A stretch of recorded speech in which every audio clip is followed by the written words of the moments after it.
Assalamu alaikum hormatly adamlar.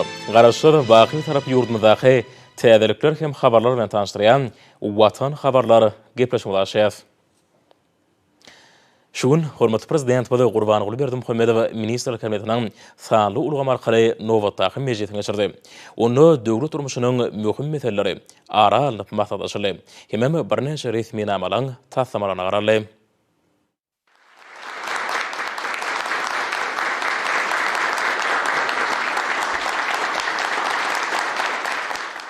Salam hormatly ministr kabinetiniň agzalary.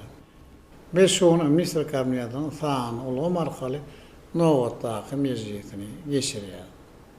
Mejliste taýýarlanan resmnamalaryň tasdimlamaryna sereder şeýle we käwreme beýlik mesele ara maslahatlaşar. Hormatly prezidentime de sany ulgam arkaly geçirilýän ministrler kabinetiniň mejlisiniň gün tertibine geçip, ilki bilen ministrler kabinetiniň başlygynyň ornatary Urad Gelliýew söz berdi. Vice-premier ýurdumyň vilayetlerine gowy hatylynyň düýbini tutmak hemde ekşi mewsüminiň belinen agrotexnik möhletlerde geçirilmegini üpçün etmek maksady bilen gowy çekişine başlamagy görülýän taýýarlyk barada hatabat berdi.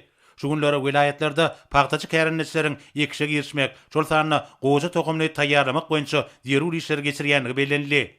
Ekşe geçiriljek meýdanlarda meýilnamalaryň işler alınıp barlýar. Dünýäniň öňdewazy döwletlerinden satyn alynan ýokary örnejlikli döwrewap obagjyk teýenkeleriň we gurallaryny netijeli ulanmak hemde ekşi mewsüminde gowy çekici teýenkeleriň we gurallaryň büýükdensiz iş edilmegini üpçün etmek maksady bilen etraplarda ýörüýte toparlar döredildi. Şol toparlar degişli serişler bilen üpçün edildi. Vice-premier hatawatyň başlygyna ussat daýhanlaryň, tejribeli hünärmenleriň, alimleriň we mehanizatorlaryň gatnaşmagyna, ýurdumyzyň vilayetlerine tejribe maslahatlaryny geçirmegiň hemde gowy çekişine başlamagyň senesini belläp, oňa ak pata bermegi hormatly prezidentimizden haýyş etdi. Hormatly prezidentime de hatabat dinläp şeýle diýdi. Hormatly ministr kabinetiniň agzalary, hormatly adamlar, dikin bilen bagly ýani Urad Gelliýew ýurdumyň paxtasy daýhanyň durmuşyny bir möhüm gowy çekişe ýetip gelýär. Ekşi gyýyk wagtyň içinde. Agrotexnikanyň hadalanan aklykda ýokary hilem geçirmek uly ähmiýet bolup, bir möhümde geljek hem hazynyň düýbi tutulýar. Türkmenistan parahaçylygyň ananşmagy watany dilip alan edilen ýerler edermen paxtaçylaryň Cenab-ı üçün gymmatly çiýig mal bolan ağaltynyň bol hazyny ösürip ýetişdirjekdiklerini berk ananýar. Näşoňra da men ýurdumyň Ahal, Balkan, Leva we Mar vilayetlerinde 24 martda Daşol vilayetinde bolsa 31 martda o çekişine hem başlama ak pata berýär. Dep bolşarak hormatly ýaşlarymyzdan o çekişine bysmyla bilen başlap bermekden uly hormat bilen haýyş edýär.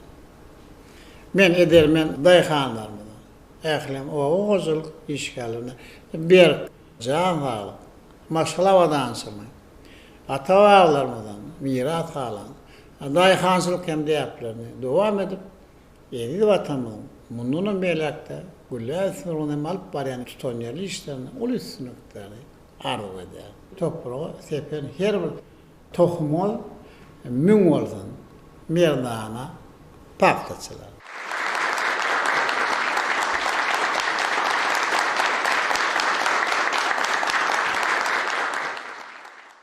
Soňra ministrler kabinetiniň başlygynyň ornatary, Daşary işler ministri Merýedow bitarap Türkmenistanyň Ansanperör ugrü boýunça halkara hyzmatdaşlygyny mundan meýlekde ösürmek boýunça Daşary işler ministrligi tarapyndan geçirilýän işler barada hatabat berdi.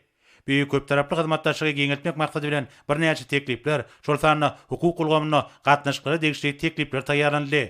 Şonuň bilen baglykda bu gedipeleri netijeli çözmek babatda Türkmenistanyň adam hukuklary boýunça hereketleriň 2016-njy 2020-nji ýyllar üçin milli meýilnamasynyň netijeli amala aşyrylanlygy bellenildi. Ýa-da kwata bir işi ulgamlaryň esasy dowam etmek üçin Türkmenistanyň degişli idaralary we guramalary Birleşen Milletler Guramasynyň ýürütülişdirilen idaralary bilen birlikde bir resmi namanyň 2021-nji 2025-nji ýyllarda üçin taslamasyny taýýarladylar. Täze mailnama geljeki 5 ýylda ýurdumynyň goşulan halkara resminamalardan gelip çykýan borçnamalaryny ýerine ýetirmäge gönükdirilen çäreleri özüni jemleýän milli gural bolup çykyş eder. Türkmenistan Halkara Gydylgaç Komiteti bilen hem netijeli hyzmatdaşlyk gösterýär.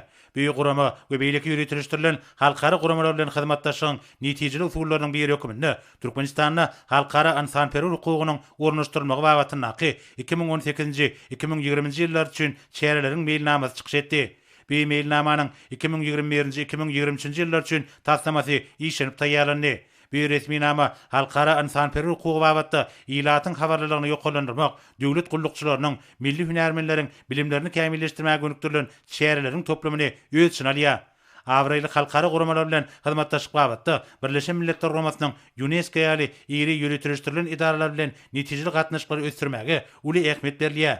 Büyük hyzmatdaşlyk ýeňeltmek maksady bilen döwlet başlarymyň kararyna laýyklykda UNESCO-nyň işleri boýunça Türkmenistanyň milli toplarynyň rezilen düzgünnamasy we düzümi tasdiklandy. Ýa-da wagtda Türkmenistan hökümeti bilen bir guramanyň arasynda 2021-2023 ýyllar üçin hyzmatdaşlyk barada ähtnamanyň taslamasy taýýarlandy. Resminama laýyklykda bilim, ilim, medeniýet, suw serişlerini dolandyrmak, statistika, sport, milli medeni ýadygarlyklar goramak ýaly ugurlar boýunça hyzmatdaşlygy geljeki 3 ýylyň dowamyna aýratyn mailnama boýunça alyp barmak gözüňde tutulýar.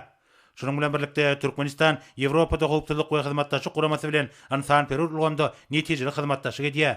Hyzmatdaşlyk Ýewropada howpsuzlyk we hyzmatdaşlyk guramasynyň Aşgabatdaky merkezi bilen birlikde şu ýylyň dowamyna ilim, bilim we hukuk ulgamlaryny hemde köpçülikleriň habar beriş serişleriniň ugry boýunça 18 taslamany amala aşyrmak meýilleşdirilýär. Ýewropada howpsuzlyk we hyzmatdaşlyk guramasynyň milli azlyklaryň işleri boýunça ýokary komissarynyň edarasy bilen hem asnaşykly gatnaşyklar ýola goýuldy.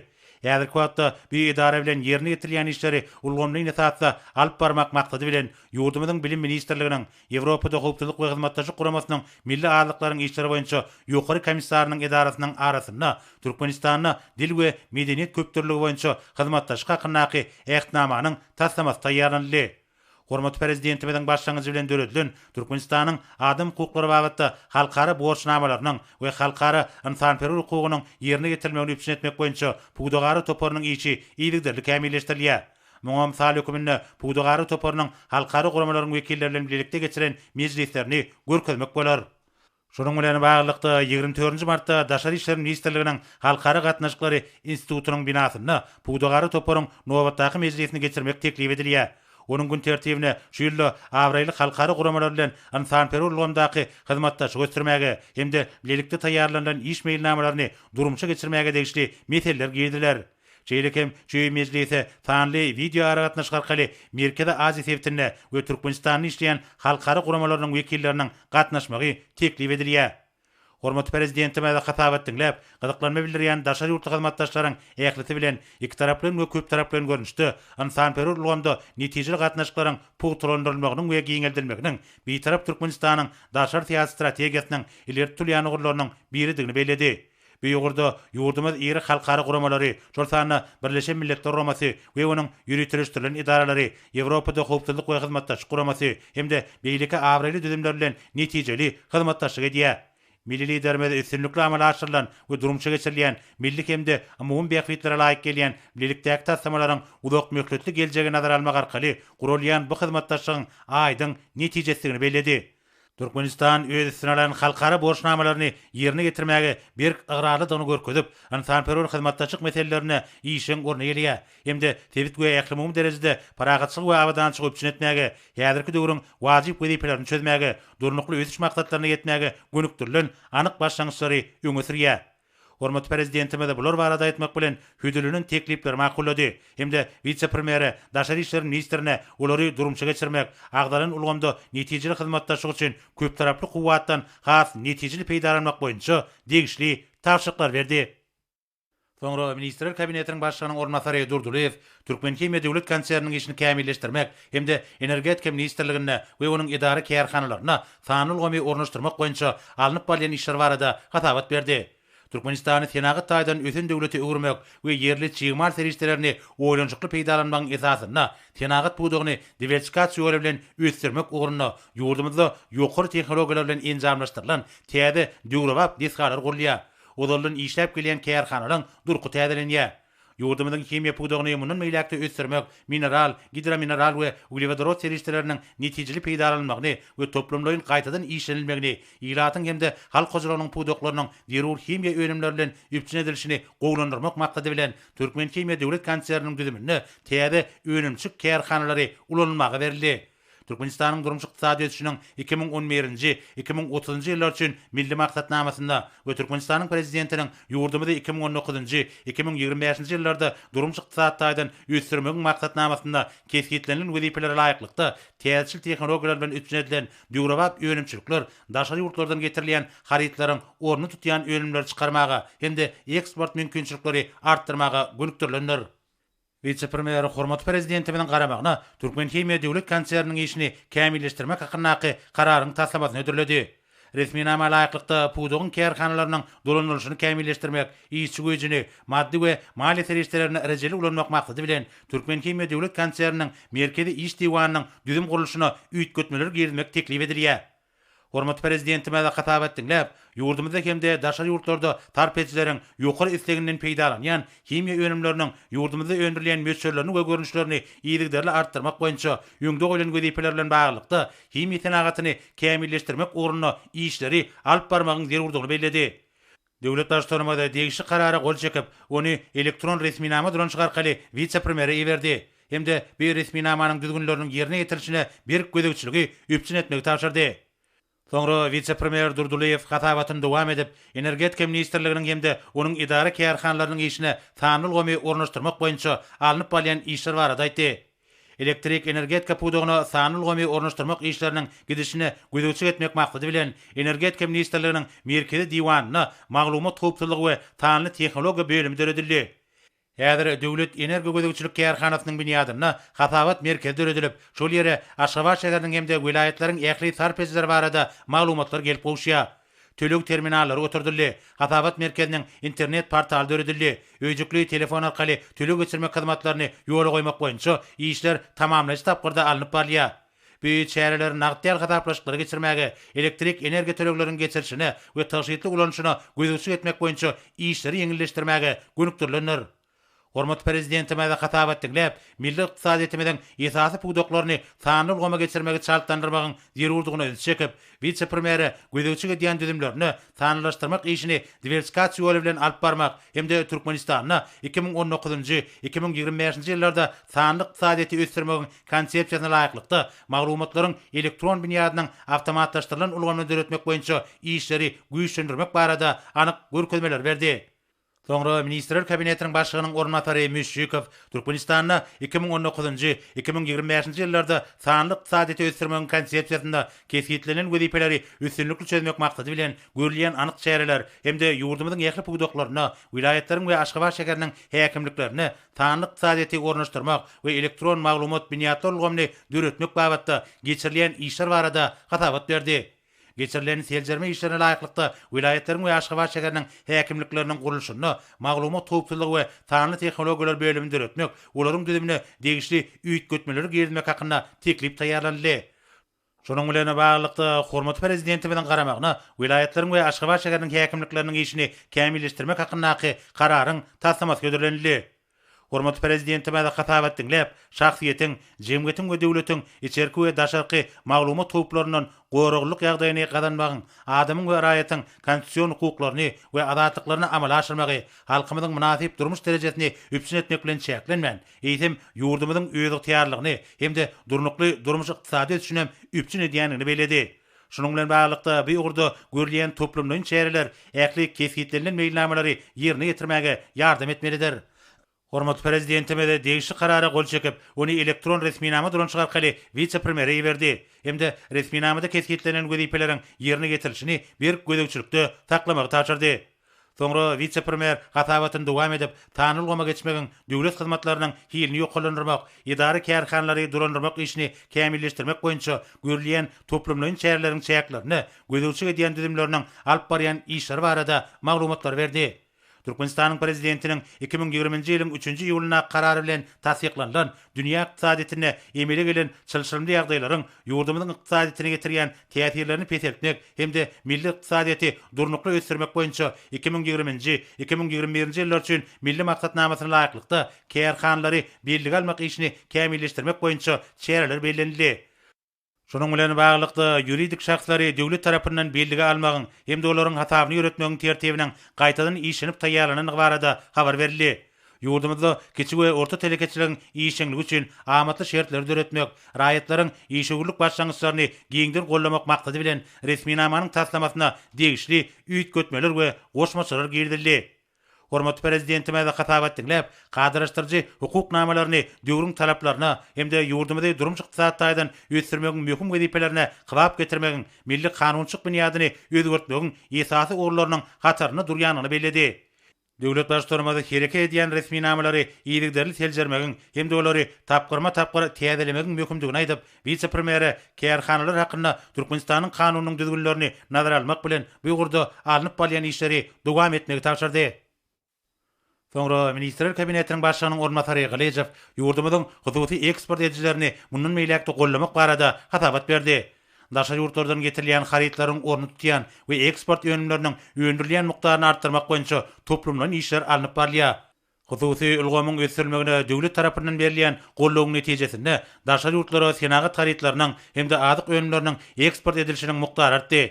Eksport amallaryny höwüslendirmek boýunça hormat prezidentimiň ýöňde goýan wezipelerini ýerine getirmek maksady bilen bir näçe amallary ýeňilleşdirmek barada hususan haritlary eksport etmek bilen meşgullanýan hususy telekeçiler we şahsy taraplar üçin ýeňillikler döretmek boýunça teklipler aýdyldy. Bu ýurda dünýä tejribesinden oğralanyp birja söwdasyny ösdürmek hemde oňa ýurdumyzyň telekeçileriniň gatnaşmagyny giňeltmek boýunça çäreler görülýär. Hormat prezidentime de hatabat dinläp, Türkmenistanyň telekeçilik ulgamynyň hemme taraplaryny ösdürmeginiň häzirki zamanyň bazyr gurallaryny giňden ornaşdyrmagyň hasabyna hususy ulgamyň paýyny artdyrmagyň döwletimiziň durmuş ykdysady syýasatynyň ileri tulýan oglarynyň biridigini belledi. Birleşmeýäniň agdalary ýurdumyzda hususy işçilik üçin döredilýän amatly şertlerden peýdalanyp, içerki wagtlarda harit bolşugyny üpçün etmek işinde uly tejribe topladylar. Ýurdumyzyň telekeçileriniň öndürýän öňümleri halkyň islegini kanagatlandyrmak bilen bir hatarda hususy ulgamyň eksport kuwatyny artdyrýar. Döwlet başlarymyzy bu ýurda alınıp bolýan işleri dowam etmeligini hemde daşa ýurtly hyzmatdaşlar bilen ýödary beýikli işgur gatnaşyklaryň işçileşdirilmeligini aýdyp, vice-premiere anyk görkezmeler berdi. Soňra Ministrler Kabinetiniň başlygynyň ornatary Ögedew Türkmenistanyň ýer üstüne gödegçilik edýän milli ulgamny döretmek işlerini utgaşdyrmak boýunça hökümet toparyny döretmek hemde derýa ýollary açyk görnüşli paýdalar jemgyýetini döretmek boýunça alınıp bolýan işler barada hatabat berdi. Hormat prezidentimiň hemra ara gatnaşygyny giňeltmek ulgamyny ýöňde goýan wezipelerini ýerine getirmek maksady bilen Türkmenistanyň ýer üstü barada kosmosdan alynan maglumatlary ýygnamak, teljermek we iş ýüzüne ulanmak üçin ýerur täze tehnologik hemde kommunikasiýon binýat öğretmek mümkinçiligini teljermek, bu ýurda degişli hünärmenleri taýýarlamak we okutmak hemde maglumatlary gaýtadan işlemek meselesini öwrenmek teklip edildi. Şonuň bilen baglykda ýer üstüne gödegçilik edýän milli ulgamny döretmek işini utgaşdyrmak boýunça hökümet toparynyň düzümi we degişli düzgünnamany işläp taýýarlamak baradaky teklip beýan edildi. Hormat prezidentime de hatabat dinläp, ykdysadyň ösmegi bilen halk hojalygynyň pudoklarynyň düzümleriniň arasyndaky maglumatlaryň dürli görnüşlerini bermegiň möhletleriniň hem artýanyny, umumy telekommunikasiýa düzüminiň geçerjilik ukybyny giňeltmegiň biri-birinden uzakda ýerleşýän ýylatly ýerleriň arasynda maglumatlary destin we ýokary ýerli berilmegini üpçün etmek zerurlygynyň ýokalanyanyny aýtdy. Milli ykdysadytymyzda mundan meýlekde taýyşly ösdürmek maksady bilen hemra aratnaçyk ulgamny dol kuwatyna ulanmak zerurdur. Hormat prezidentimiz ikinji Türkmen elem milli hemrasyny uçurmaga taýýarlyk görmäge uly üns bermegiň zerurdygyny aýtdy. Milli liderimiz ýurdumyzda maglumat tehnologiýalaryny ösdürmegiň hemde bu ýurda ýokary hünärli işgärler taýýarlamagyň möhümdigini nazara alyp, okutmak işiniň döwrewap tehnologiýalar ulanmak arkaly ösdürilmeligini aýtdy we bu wagtda anyk tapşyklar berdi. Sonra vice-premier hatabatyn dowam edip, Türkmenistany 2019-2025-nji ýyllarda durmuş ykdysadyny ösdürmegiň maksatnamasyny durmuşa geçirmek maksady bilen döwlet eýetçiligindäki kärhanlary hususlaşdyrmak we olary paýdaly jemgyýetlerine öwürmek boýunça geçirilýän işler barada aýtdy. Ulugulgamynda bilelikdäki we paýdalar kärhanlaryny döretmek, şol sanyna ýük taşalşynyň hemde ýolagçy gatnatmagyň meçhuryny artdyrmak, derýalylar arkaly ilat edilen hyzmatyň hilini ýoklandyrmak boýunça anyk çereler görülýär. Türkmen Deňiz Derýa ýolları agentliginiň garamagyndaky derýa ýollary öňümçük birleşiginiň işiniň netijeligini hassa ýoklandyrmak maksady bilen onuň guramaçylyk hukuk görnüşini öýtgedip, paýdalar jemgyýetine urmak hemde agentligiň we Türkmenmaşy halkara deňiz portunyň Deňiz Sügda floty ýapyk görnüşli paýdalar jemgyýetiniň esaslandyryjy hökümine gatnaşmagy baradaky teklip beýan edildi. Şunun bilen baglykda hormatly prezidentimiň garamagyna degişli resmiýetnamanyň taslamaty götürildi. Hormatly prezidentime de hatabat dinläp, Türkmen Deňiz Derýa ýollary agentliginiň işini ünsi çekip, hojalyk ýöretmegiň netijeli usullaryny işiň ornaşdyrmagyň, kärhanlary dolandyrmak boýunça eýçiligiň dürli düzümlerini kemale getirmegiň hemde disgalary tapgyrlaýyn hususlaşdyrmagyň zerurdygyny bellädi. Milli liderimiz beýgurda görülýän çäreleriň döwlete dahylsyz ulgamyň paýynyň artmagyna ýardam edýänini bellädi.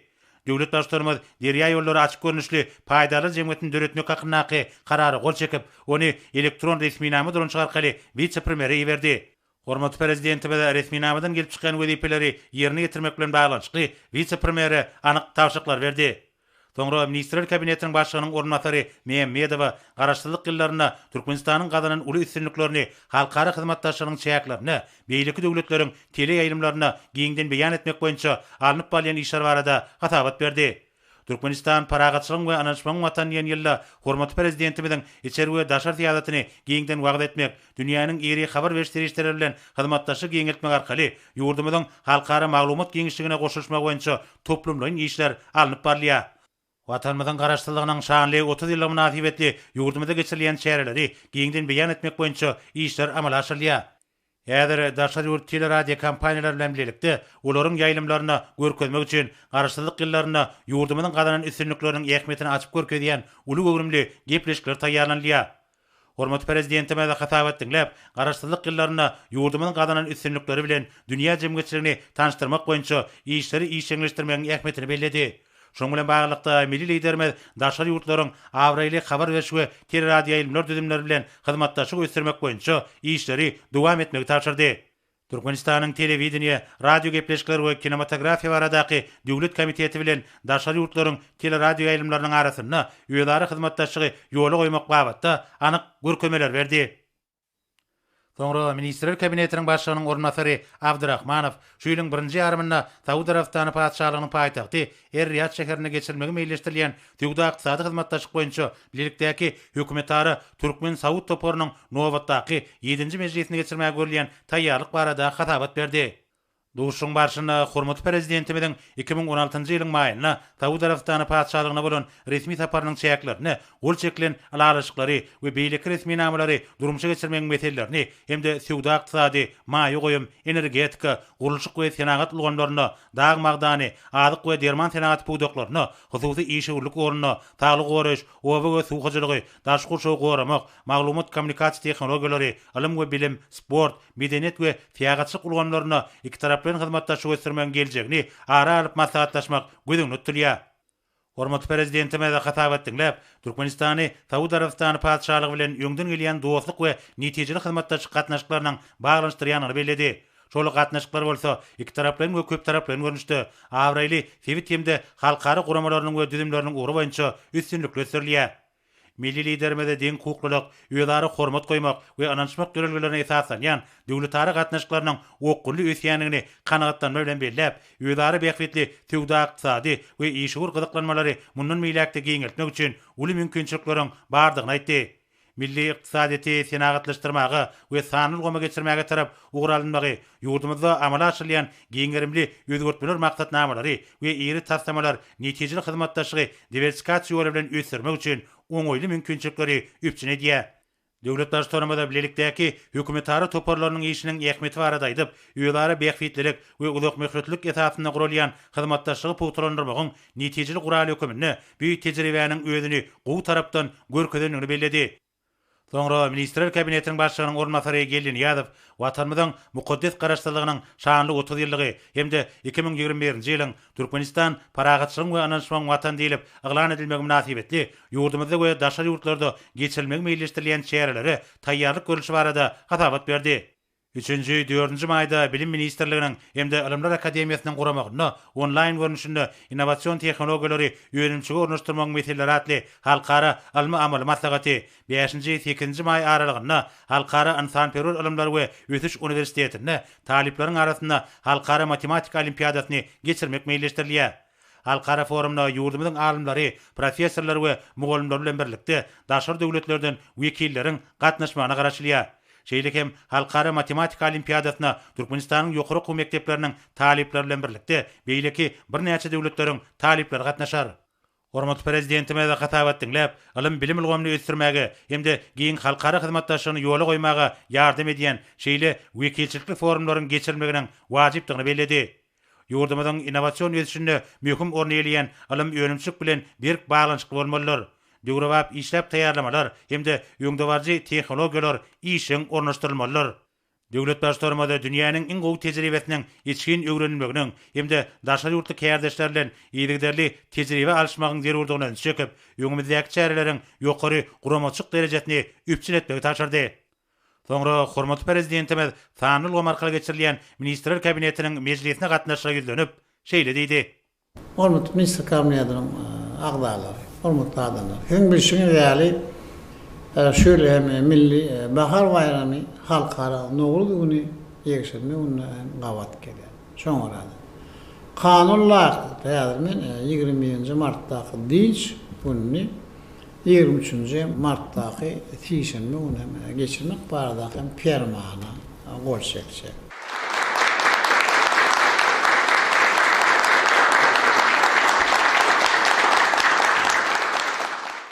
Dowamly din zaşlyň bagda Ministr Kabineti başlygynyň ornatary ähli häkimliklerde, kärhanalarda we guramalarda giýje unyň dowamında nowçylygyň gurulmagyna gödüksürýär.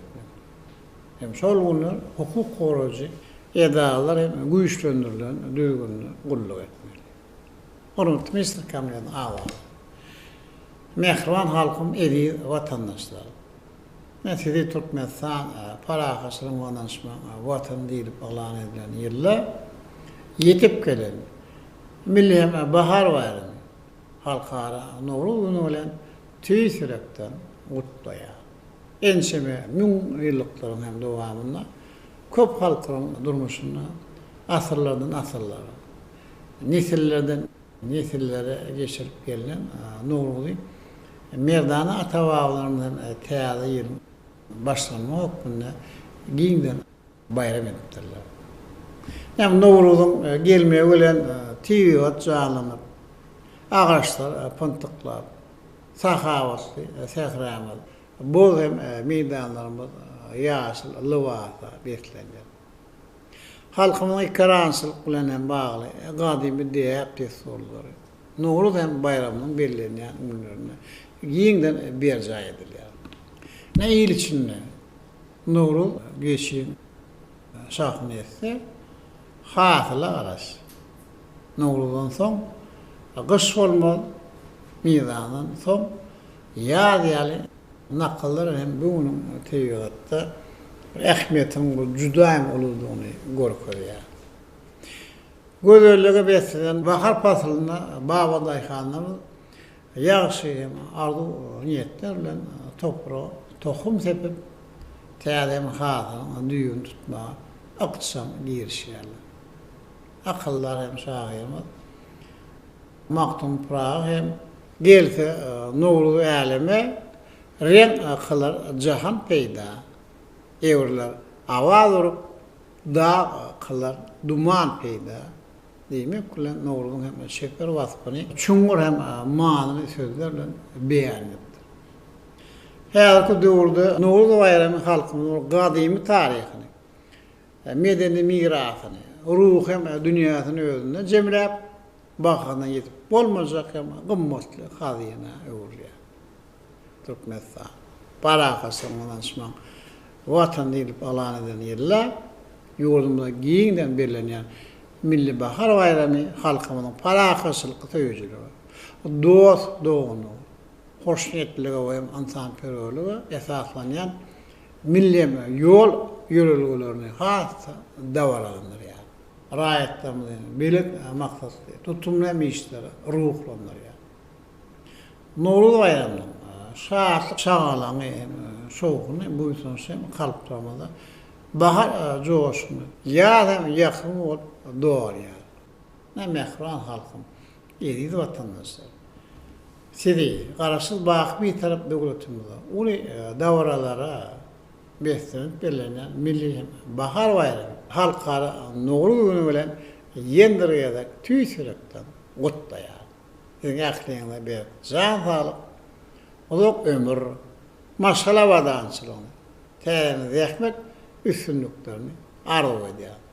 Oy, nurul bayramının şirin nağmaları, belentem coşkunu, mehribanın vatanının büyük üstüne, ağır halkının, bahtiyar, avadan hem de bol elin durmuşsun, vasfı olup yanılsın.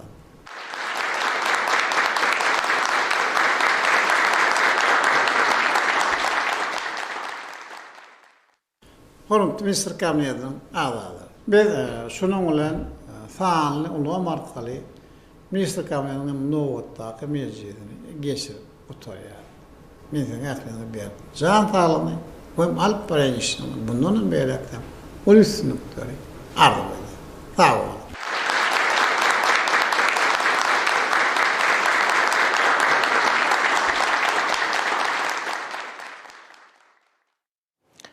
Indi bolsa Türkmenistan prezidentiniň gol çekeni resmi nämeler bilen tanış edýäs. Bayram münasibetli dynç günü geçirmek hakynda Türkmenistanyň prezidentiniň fermany. Ýurdumyzyň elatynyň milli bahar bayramyny dawraly belläp geçmegi, hemem oňa dynç jarmak üçin oňoýly şertleri döretmek maksady bilen şeride Türkmenistanyň Zähmet kodeksiniň 81-nji maddasynyň 2-nji bölegine laýykly karar edýän. Birinji 2021-nji ýylyň 21-nji martyndaky dynç günü 23-nji marta sişenbe gününe geçirmeli.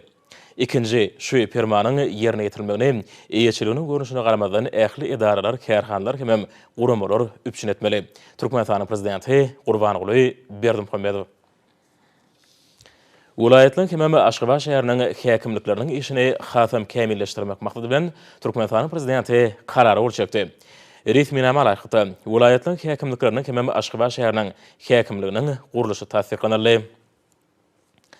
Berqarar döwletimiziň bagtyarlyk döwründe Türkmen Himiýa döwlet konserniniň işini hasam kämilleşdirmek, pudugy täze tehnologiýalary giňden ornaşdyryp, önümçilik kuwatlyklaryny hemem önürleýän önümlüň görnüşlerini artyrmak, daşary ýurtlary iwerleýän taýýar önümlüň möçhörlerini ýygydarly köpeltmek, pudugyň kärhanalaryna sanly urgama geçmegi şartlandyrmak, himiýa önümçiligini ýokary derejeli hünärmeler bilen üpçün etmek maksady bilen Türkmenistanyň prezidenti karary bolçakdy.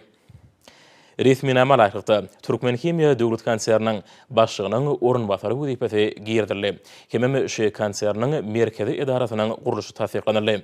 Türkmen Himiýa döwlet konsernine Adalet ministrligi bilen birlikde karardan gelip çykýan üýtgetmeleri hemem goşmaçylary Türkmenistanyň kanunçylygyna girmek baradaky teklipleri bir ay möhletde taýýarlamak hemem ministrler kabinetine bermek tapşyryldy.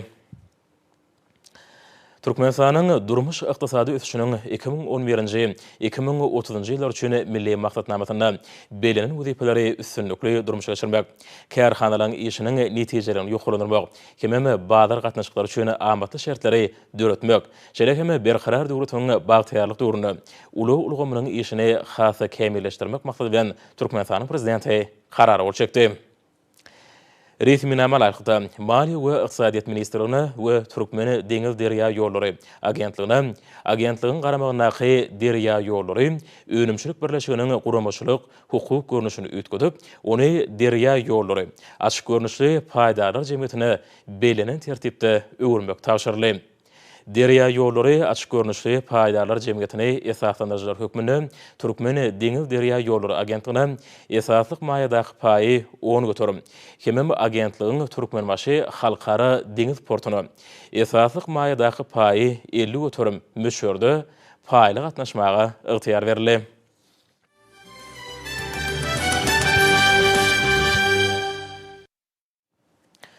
Ma'lum bolýar şu ýylyň 28-nji martyna ýurdumyzda kanun çykarjy häkimiýeti amala aşyrýan wekilçilikli idara bolan Türkmenistanyň Milli Geňeşiniň halk maslahatynyň agzalarynyň saýlawlary geçiriler. Şu günleri bu möhüm syýasy şäher münasibetli belli alynan dalaşgarlyň saýlawçylar vilayetlaryň Aşgabat şäheriniň halk maslahatlarynyň agzalary bilen geçirýän duşyk ýygnaklary giň bilen dowam edýär. Berqarar döwletimizden bagtýarlyk döwrüne hormatly prezident bilen başlanykçary ata-babalarymyzyň demokratik halk häkimetlik ýürürleri esasyna amala aşyrylan konstitusiýon özgörtmeginiň netijesinde parlamentiň iki palataly ulgama geçmegi bilen baglanyşykly durmuşa geçirilýän şäherler ýurdumyzda milli demokratiýanyň dawranmasynyň aýdyň beýandary. Ýylyň taryhy wakatyny öwrüljek bu möhüm syýasy şäherläni guramaşykly hem milli demokratik ýürürlere raýatda açyklyk, aýanlyk ýagdaýyna geçirmek maksat bilen ähli dalaşgarlary öz maksatnamalaryny halk maslahatlarynyň agzalaryna, ýagny saýlawçylara wagt etmekde deň şertleň döredilýänini bellemek gerek. Duşyk ýygnaklaryna saýlawçylar dalaşgarlyň ananylan adamlarynyň çykyşlary arkaly olaň terjemehali bilen giňden tanışmagda mümkinçilik alýarlar. Şeýlede duşyň dowamyny dalaşgarlar halk maslahatlarynyň agzalarynyň öňüne çykyş edip özleriniň maksatnamalary bilen giň işleýän tanışdyrýarlar. Dalaşgarlar saýlawçylaryň halk maslahatlarynyň agzalarynyň özlerine bildirilen anamyny ödemek üçin ihlas etjeklerini, hormatly prezident bilen ýurdumyzda durmuş ykdysady, medeni taýdan ösürmek barada öňde goýan aýdyň wezipelerini ýerine ýetirmekde gujur gaýrat bilen zähmet çekjekdiklerini anandyrdylar. Türkmenistanyň Senagatçylyk Telekaçar Birleşmesiniň sergisiniň nowa tahynyny işçilik aýdyň ýyla çykdy. Sergi ýurdumyň dürli urardaky üstünlikleriniň öz bolşy beýanydyr. Berqarar döwletimiziň garaşdyrdygynyň 30 ýyllygynyň giňden bayram edilýän ýylyny gurulýan sergi hususy telekeçiligi ösdürmäge gönükdirilen siýasatyň üstünlikli amala aşyrylýanlygyna, ýurdumyzyň telekeçilerine berilýän döwlet gollawlarynyň öz miwelerini berýänligine şaýatlyk edýär. Häzir öz ykdysadyetini bazar gatnaşyklarynyň ýörelgileri esasyna ösýän ýurdumyzda halk hojalyk toplumynyň bu ulgamyny netijeli we sadaşykly ösdürmek üçin amatly hukuk, ykdysady, mali we durmuş şertleri döredildi. Türkmenistanyň telekeçilik ulgamyny hemme tarapdan ösdürmek, döwrewak bazar usullaryny giňden ornaşdyrmagyň hasabyna onuň ornuny giňeltmek hormatly prezidentimiziň alyp berýän durmuş ykdysady syýasatynyň esasy uğurlarynyň biridir. Serginiň baş maksady kiçik we orta telekeçiligi ösdürmekdäki üstünlikleri, hem mümkinçilikleri, düýpli özgörtmeleri, onuň innowasion binýadyny esas zat bolsa, döwletiň we hususy bölen hyzmatdaşlygynyň netijeligini açyk görkezmekden ibaretdir. Şol hyzmatdaşlygyň ödününde bolsa, edi diýarmydy, mundan beýlekde gülledi ösürmek wezipesidir. Döwlet başlarymyzyň ykdysady strategiýasyna laýyklykda milli ykdysadyýetimizi senagatlaşdyrmakda hem dünýä bazaryna bäsişi ukyply önümleri öndürmekde telekeçilige aýratyn orun berilýär. Bu çäräniň geçirilmegi Türkmenistan parahatçylyk we ananşmaň watan ýylyna aýratyn man mazmuny eýe bolýar. Döwlet başlarymyzyň kiçik we orta telekeçiligi gollamak syýasatyny dowam etmek bilen telekeçiler üçin ýer böleklerini bermeň düzgünni, qarz, gümrük we sowda amallaryny ýeňilleşdirmek barada görkezme berildi. Sewitlerde erkin ykdysady zorluklary döretmegiň işçileşdirilmegine ul ünsürlýär. Bu çäreler kiçik we orta telekeçiligi gollamak boýunça 2018-2024 ýyllar üçin döwlet maksatnamasynyň ýygdyrly amala aşyrylmagynyň çäklerini durmuşa geçirilýär.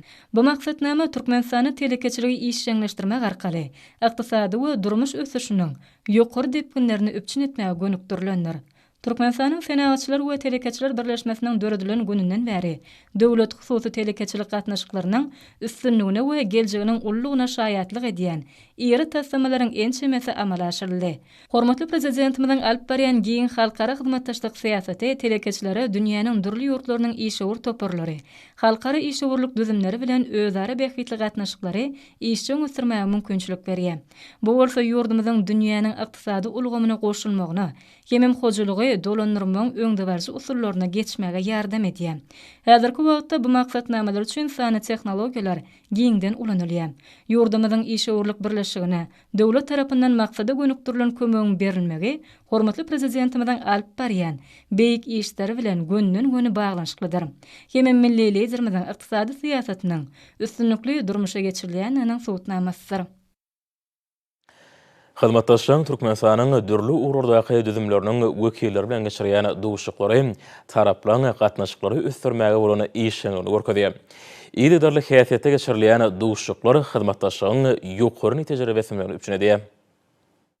Türkmenistanyň Maliýe we Ykdysadyýat Ministrligine Keysnev Holat Amerikan kompaniýasynyň Kavkaz, Günorta we Merkezi Aziýa ýurtlary boýunça işgör direktory Stuart Campbell bilen onlaýn maslahat geçirildi. Video şekilli maslahatyň maksady bu kompaniýa bilen ýurdumyzyň hususy ulgamynyň wekilleriniň arasynda hyzmatdaşlygy ýoly goýmagyň mümkinçiliklerini ara alyp maslahatlaşmakdan ibaret boldy. Maslahatyň ahyrynda ýurdumyzyň halkary giňişligine, awry mertebesiniň belende galmagyna, mehriban watanymyzyň ykdysady kuwatynyň artmagyna bimeçwer işleri amala aşyrýan hormatly prezidentimiziň janynyň sag, ömrüniň uzak, alyp barýan ýyl ýurt bähwetli, umumy adamzat ähmiýetli, tutumly işleriniň mundan beýlegim rowaç bolmagyny arzu edildi. Türkmenistanyň adalet köşkünde Türkmenistanyň kazylarynyň 3-nji maslahaty sanawiýe aratnaşyk arkaly ýokary derejede geçirildi. Türkmenistanyň kazylarynyň 3-nji maslahatynyň gün tertibine laýyklykda Türkmenistanyň kaziýet ulgamyny ösdürmegiň 2017-2021 ýyllar üçin döwlet maksatnamasy boýunça amala aşyrylmaly çäreleriň meýilnamasyny ýerine ýetirmek babatda alınıp berilen işler seljarildi we bu uğurda öňde durýan wezipeleriň üstünde durulyp geçildi. Hormatly prezident bilen ýyl ýurt bähwedine gönükdirlen işlerini watanymyza gadanylýan üstünlikleri wagt etmek, giň ýerinde geçirilýän şäherleriň özenli diýe. Işin häsiýetli maslahatlar uly ruhy bilen besenýär. Ahal welaýatynyň Göktepe tarawynyň ylgyn şäherçednek Mäl Gulyberdi Muhammedow adynak medeniýet köşkünde Ahal welaýatynyň häkimligi bilen Iran Islamy Respublikasynyň Türkmenistanaky ilçikanatynyň medeniýet merkeziniň we Demirgazy Horasan welaýatynyň medeniýet we islamy urukduruş baş müdürliginiň guramagyna halkary Nowruz bayramy münasibetli bayramçylyk dawarasy geçirildi. Dostlugynyk sergisinde Türkmen hemde Iran döwletleriniň sunuwatyny maksud bolan senetkarlyň, zergarlyň, heýkeltaraşlyň şeýlede halsy dinanyň zähmeti we ihlasy bilen taýarlanan hallar we dokmy önümleri, dinanyň milli libaslary, gymmat bahaly şaýsepleri, amaly haşam sunuwatyna degişli bolan işler görkezildi. Şeýlede milli senetçilige degişli beýleki önümler, dostlugynyk sunuwat sergisiniň öz boluşly bedegine urildi. Şeýlede bu ýerde guralan dawarada milli bahar bayramy münasibetli bayramçylyk gutlaglary golly. Dostlugynyk ýurduň medeniýet we sunuwat işgärleriniň aýdymçy sadanalan folklor toparlanan bayramçylyk çykyşlary ören täsirli boldy. Halkara derejetindäki uly toýlary, duşuklary geçirmäge we olara gatnaşmak giň ýol açan iki ýurdun döwlet ýolbaşçylaryna işleriniň kimişe rowaj almagy arzu edildi. Milli bahar bayramy halkara Nowruz bayramçylygy münasibetli Türkmen döwlet nesiriýat gullugynyň edebiýat we sunuwat gazetynyň guramagyna geçirilen şähere Zeminiň zynaty Nowruzum geldi diýilip atlandyryldy. Türkmenistan parahaçylygyny ananşman watan ýylyna da milli bahar bayramy münasibetli Türkmen döwlet binagarlyk guruluşyk institutyna arkadagly ata watan Lälidar ady bilen bayramçylyk dawarasy geçirildi. Diýarymyzda pasylyň sultany baharyň gelmegi bilen sehralarymy dag düdlerimiz ýaşyl begret geyni. Kalbyňy heýjana salýan şeýle ajaýyp günlerde Nowruz bayramynyň bellenmegem Türkmen halkynyň ruhuny ýene bir gez beýgi galdyrýar. Nowruz tebigatyň täzeden jana gelmegine, bol bereket etilmegine badalga berýän ajaýyp sene. Oň insan durmuşy bilen aýrylmaz baglanyşygy bugün Türkmen halkynyň köňüne bahar şalygyny esilýär. Köňüllere bahar şalygyny esilýän bu pursatlarda raýat mertebetini bagtyň aýatyna göterýän berqarar döwletimiziň bagtyarlyk döwrüne bolan büýsönjümüz has artýar. Türkmenistanyň Döwlet Energetika Instituty Demokratik Partiýanyň Mar vilayet şäher komitetleri bilen bilelikde milli bahar bayramy münasibetli dörüjülük duşugy geçirildi. Dawraly şäheriň dowamyny watanymyzy gahrman arkadagymyzy wasp edýän aýdymlar ýanglandy. Milli bahar bayramy münasibetli Türkmen Owa Hojalyk Üniversitetiniň we Türkmen Döwlet Medeniýet Institutynyň bilelikde guramagyna arka dagly parahat azap diýara Läli Reyhan molup Nowruz gelipdir ady bilen aýdym taly bayramçylyk dawarasy geçirildi. Dawarada iki ýokary okuw mektebiniň talipleri berqarar döwletimiziň bagtyarlyk döwrüni, mehriban arkadagymyzyň alyp barýan ýyl ýurt döwlet ähmiýetli işlerini, Türkmenistan parahatçylygyny ananşman watan ýylyny wasp edýän joşgunly aýdymlar, milli tantlar, halk dörüjülüginden parçalar, dutarçylar toparlarynyň ýerine ýetirmegine Türkmen halk aýdymlary bilen çykyş etdiler.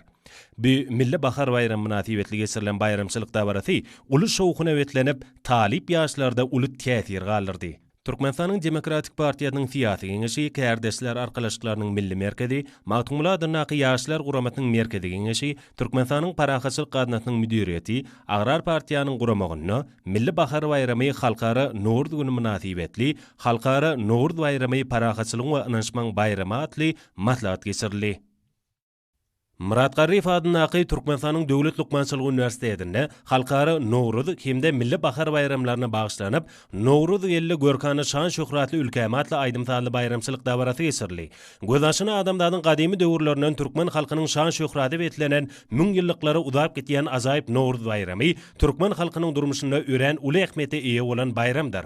Garaşdydy baky bir tarap ýygy watanymyzda bagtyarlygyň, ýegtilmez bereketiň mekanyny ýaşaýan merdana halkymyz bu bayramy ulu joşgun, ruhulentlik bilen belleýär. Magtumuladynaqy Türkmen Döwlet Üniversitesi'nde gelse Nowruz eleme atly dörejülük duşu geçirli. Oğuzhan adynaqy Injiner Tehnologiýalar Üniversitesi'nde milli bahar bayramy münasibetli geçirilen dabara ulu ruhulentlige betlendi. Türkmen Döwlet Iqtisadiýat we Dolanýaş Institutynyň Dinanlar guramatynyň bilelikde geçirilen dabarasy milli bahar bayramyna bagşlandy. Türkmenistanyň Gyzylly Armay Milli Jemgyýetiniň Injiner Tehnik we Uly Kommunikasiýalar Institutynyň bilelikde guran çähereti milli bahar bayramyna halkara Nowruz gününe bagşlandy. Amankekil Adnak Molumçylyk Mektebinde milli bahar bayramy münasibetli arkadagly diýarda bagtyarlyk baharatly aýdymsally bayramçylyk dabarasy geçirildi. Türkmenistanyň Döwlet Migrasiýa Gullugyna Nowruz bayramy dowlatlygyň parahatçylygyň we hoşnýetli gatnaşyklaryň bayramy ady bilen bayramçylyk dabarasy geçirildi. Dabaraň dowamyny çykyş eden harby gullukçylar dünýä halklaryny bir-birine hasa golaylaşdyrýan, jewitligi emele getirýän dowlatlyk bayramçylyklarynyň naýbaşlarynyň biri bolan Nowruz bayramyny mehriban halkymyzyň ýagşy arzulary bilen mehirli garşy alýanlyklaryny buýsans bilen bellediler.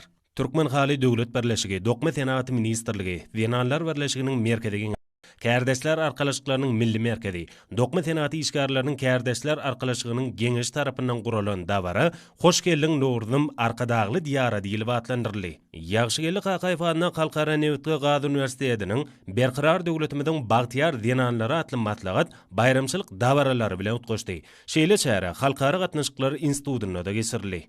Sağlyk Goraýş we Derman Senaty Ministrliginiň ilkinji dinanlar guramanyň Dinanlar Berleşiginiň merkezi geňeşiniň bilelikdäki meýlamatynyň çäklerini inäniň saglygy maşgalan berklik atly matlagat bayramçylyk çäreleri bilen utgaşdy.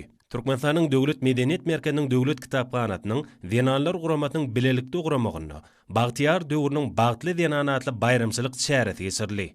Paýtagtymyzdaky çağalar we yetkinjekler köşkünde berqararlyk etrap ýakymliginiň we Aşgabat şäher bilim müdürliginiň ýaşlar guramatynyň berqararlyk etrap geňeşiniň guramaklaryna milli bahar bayramy münasibetli pederliň ardy weýlan zamanyna watanym Nowruz agdy birlik parahatlyk bayramy atly mekdep okuwçylarynyň arasynda dörejülük bätleşigi geçirildi. Bazar Amanow adnak Döwlet Çağalar Kitapxanatynyň paýtagtymyzdaky 7-nji Çağalar Sunwat Mektebiniň halkary Nowruz güni münasibetli geçiren dabarasy şatlyk şowkyna betlendi. Paýtagtymyzdaky Türkmenistanyň jemgyýetçilik guramalarynyň merkezinde milli bahar bayramy münasibetli Türkmenistanyň Magtumuladynaqy ýaşary guramasynyň merkezine ýaşy.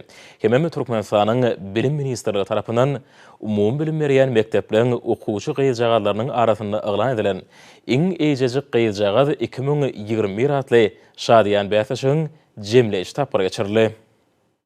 Berqarar döwletimiziň bagtyarlyk döwrüniň bagtyar nesilleriniň bolelin durmuşda ýaşamagy, şadiýan sagdyn ösmegi, döwrüwa bilim terbiýe almagy, hünär öwrenmegi, geljekde watanymyzda peýdaly adamlar bolup ýetişmekler üçin durmuşa geçirýän beýik işlerinden, berýän gymmatly matlagatlaryndan uralyp, ösüp gelýän ýaş nesilleriň sunuwaty, dörejüligi bolan söýgütini artdyrmak, bilimlerini kämilleşdirmek, zehilini çağalar ýüze çykarmak we olary gollamak, olaň ähli tarapyň kämil ýaşlar bolup ýetişmeklerini gazanmak maksady bilen geçirilen bu wätleşik eýjejik gyýylan ukuyup başarnyklaryny ýüze çykarmagy, olaň milli häsiýetlerimizi önüne jemleýän edeb ekramyny beýan etmäge ören ähmiýetlidir.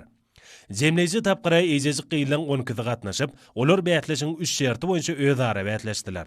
Zehinli gyýjagalar aýdym taýly çykyşlar ýerine ýetirmek, milli libatlar giýip, ony şahyrana söýler bilen wasp etmek ýaly ugurlar boýunça öz ukuyup başarnyklaryny görkezdiler. Gyýjagallaryň ýerine ýetiren aýdym taýlaryna, şygyrlaryna ata watanymyzyň, bagtyar çağalygyň, mehriban enelerimiziň we bahar patnyň waspy öz beýan tapdy. Çağalyň peýek kalbyndan çykýan bu ýüzünçli söýler arkadagy prezidentimiziň adyna alkyş bolup ýanglandy. Bäsleşiň 3-nji şerti hassa gyzykly we çekelişikli häsiýete eýe boldy. Zehini gyýjagalar öz ýaş aýratynlygyna görä, ýene mamalarymyzdan nesilden nesile geçip gelýän milli eli işleriniň görnüşlerini ýerine ýetirmekde bäsleşdiler. Bätleşiň ahyrynda eminler toparnyň biragdan gelen netijetine görä, baş bayragy Mara welaýatynyň ýol öten etrawynyň tebigi ugurlary ýürüteleşdirilen 43-nji orta mekdebiniň 3-nji synp okuwçysy Enekäbe Akmämedowa. Birinci orna Döwletler Köşküniň 4-nji synp okuwçysy Mehriban Saparowa, ikinji we üçünji orunlara degişillikde beýleki eýjejik gyýjaganlar münasip bollar. Iň eýjejik gyýjagad 2020 ratly şadiýan bätleşikde öz deň duşlaryndan hassa tapawutlanyp, ýeňji bolan wekilini gyýjaganlara, şeýlede bätleşiň jemleýiş tapgyryny işin gatnaşan beýleki gyýjaganlara Türkmenistanyň magtumly adyna ýaşlar guramatynyň merkezi geňeşi we bilim ministrligi tarapyndan ýadygarlyk sowgatlardyr, diplomlar dawaraly ýagdaýda goşurly. Şadiýan bätleşiň ahyryna oňa gatnaşanlar kalby şatlykdan nolu çağalar hakynda çäksiz alady diýen we olaň tebigi zekinlerini ýüze çykarmak hemde okuyup başarnyklaryny açyp görkezmek üçin ähli mümkinçilikler döredip berýän ýaşlaň hak gowanlary, Mehriban arka dagymyzyň janynyň sag, belent başynyň aman, aýdyň maksatly beýik tutumly işleriniň elmidama rowaşlyklary betlenmegini arzu etdiler. Hormat almar, Üniversite ýugurdymyň welaýatyna we paýtagyň Naşybatda 19-njy ýanwarda saat 20-den 20-nji ýanwarda saat 20-de boljak howa bardy. Türkmenistanyň howa maglumatlarynyň berýän habary bilen tanışyryň.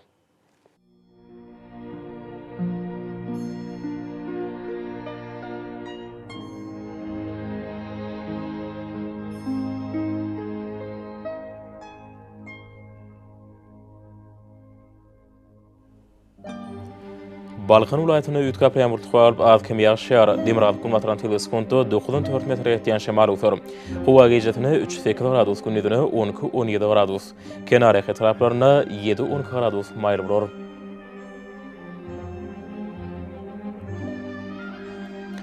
Ahir welaýatyna ütkap ýağmur tuhalyp ýaşar ýylarym şakma mümkin. Demirgal kulmatran teleskonto 8-13 metr ýetýän şemal ufer.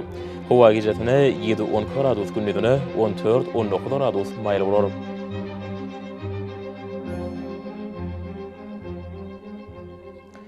Mara welaýatyna ütkap durýan burutly howa urup ýaşar ýylarym şakma mümkin.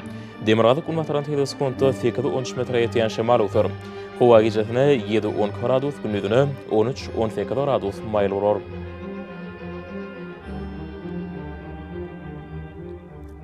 Lewap welaýatyna ütkap durýan burutly howa urup ýaşar ýylarym şakma mümkin. Demirgal kulmatran teleskonto 9-4 metr ýetýän şemal ufer. Howa gejatine 8-13 gradus gündüzine 12-17 gradus maýl bolar.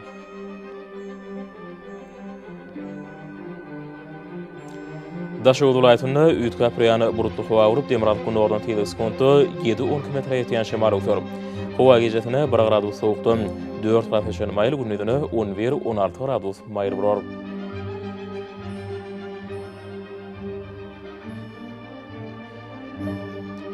Paýtagyň Naşybatda ütkap ýan burutly howa urup ýaşar. Demirgal kulmatran teleskonto 7-9 metr ýetýän şemal ufer. Howa gejatine 7-9 gradus gündüzine 14-16 gradus maýl bolar.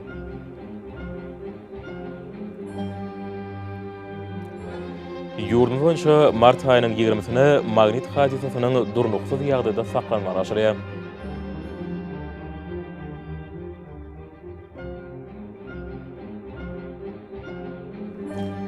Edil watandaşlar, häzirki wagtda howanyň düzümine tozan bölejikleriniň möçberiniň hadadan 10 oturum artma bilen baglanyşykly.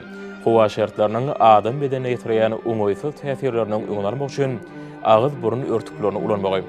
Şeýlekeme ýaz pasynda howanyň derejesiniň üýtgeýäniňi nazar alyp, pasly wuraga inmegi maksat berýäs. Mehriban ýaşar, bu düzgünleri berk berjaý etseňiz, ýylyň islenlik pasyny öz saglygyňyzda gorap bilersiňiz. Mehriban adamlar, şunuň bilen watan habarlary peşin jemleýäs. Berkarar döwletimiziň bagtyrlyk döwründe ata watan Türkmenistan ähli wagtlarda ösüşýär esenýär. Ähli ösüşlerin ödününde bolsa halkyň bähidi bar. Çünki biziň ýurdumyzda döwlet adam şendir. Hoş sag bolun, eli ýaşar.